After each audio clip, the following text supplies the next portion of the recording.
This old tire, whom we'll call Robert, possessed an unusual quality. He was sentient.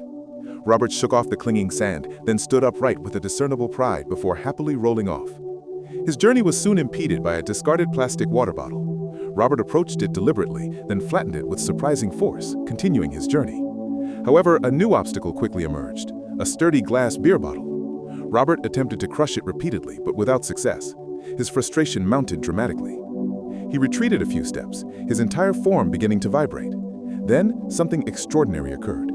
Robert employed a peculiar mental force, obliterating the bottle. He resumed rolling and soon reached the roadside. A beautiful woman named Sheila drove past in her vehicle. Robert was instantly captivated. Driven by a strange desire, Robert wished to connect with Sheila. He utilized his unsettling psychic ability to force Sheila's car to a halt by the roadside. He then swiftly moved towards her. Sheila remained oblivious to the approaching tire, desperately trying to restart her car. Each attempt was futile. Meanwhile, Robert was poised to reach her, but suddenly, a man in a pickup truck roared past, accidentally striking Robert and sending him flying. Robert lay incapacitated by the road, losing his mental grip on Sheila's car. Sheila was startled when her car unexpectedly roared to life. She quickly sped away, unaware she was being pursued by an abnormal, fixated tire. Robert regained consciousness shortly after. Enraged by the collision, he targeted an unsuspecting crow. He focused his aim and unleashed his lethal power. There, he located the individual who had struck him. The man had no inkling that a dangerous tire was observing him. As the man prepared to depart, he noticed the nearby tire, which was shaking vigorously. He found it odd, but never imagined it could be a harbinger of death. Robert used his unique ability, killing the man instantly. Robert then proceeded down the highway, his thoughts still consumed by Sheila. He vividly recalled her scent, tracking it all the way to the motel where she was staying. Robert identified her room and gently nudged the door ajar. He intently observed her from the crack. Sheila didn't realize a tire was spying on her, but she did notice the door was not fully closed. She promptly secured the lock. Even so, Robert refused to abandon his pursuit. After nightfall, he covertly entered the room adjacent to Sheila's, intending to get closer to her the following day. He even ascended onto the bed and contentedly watched television. The next morning, a cleaning woman arrived to tidy the room. She noticed the television was still on and the bed sheets were soiled. Hearing water running in the bathroom, she pulled back the shower curtain. To her astonishment, a tire was showering. The cleaning lady presumed the tire was an item left behind by a previous guest. She muttered a curse, then tossed Robert outside. However, Robert soon righted himself and stealthily rolled back towards the room. This time, the motel owner's young son spotted him. The boy was dumbfounded and rushed to inform his father. He claimed to have seen a live tire, but his father dismissed it as a childish fantasy, instructing him to fetch him a pizza. While the boy was away, Robert murdered the cleaning lady. Following the act, he didn't depart. Instead, he plunged into the motel swimming pool, floating and seemingly enjoying himself.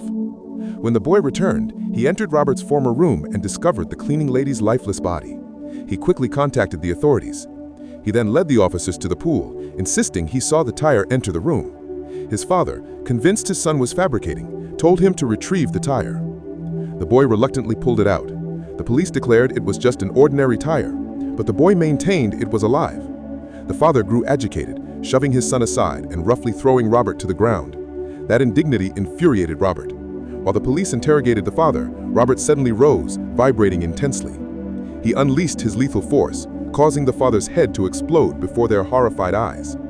Lieutenant Chad was left in shock as Robert rolled away, leaving him trembling with fear. Chad now believed the tire was indeed the killer.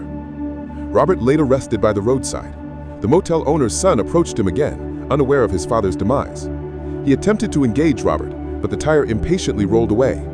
The boy returned to the police, informing them of Robert's direction. The police pursued him. 2 officers located him on the highway.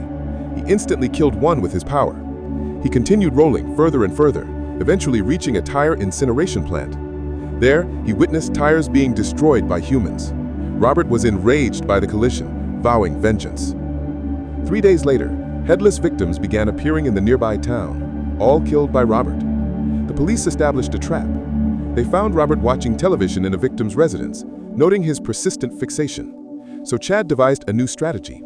They dressed a mannequin in feminine attire, concealing a bomb within it. They called out to Robert, attempting to lure him. Robert rolled over with curiosity, but quickly discerned the mannequin was not real. He angrily smashed its head, then retreated to his room. The bomb plan had failed. Chad was furious. He grabbed his firearm and stormed into the room. Everyone expected Robert to kill him, but after a few gunshots, Chad emerged, holding Robert's destroyed form.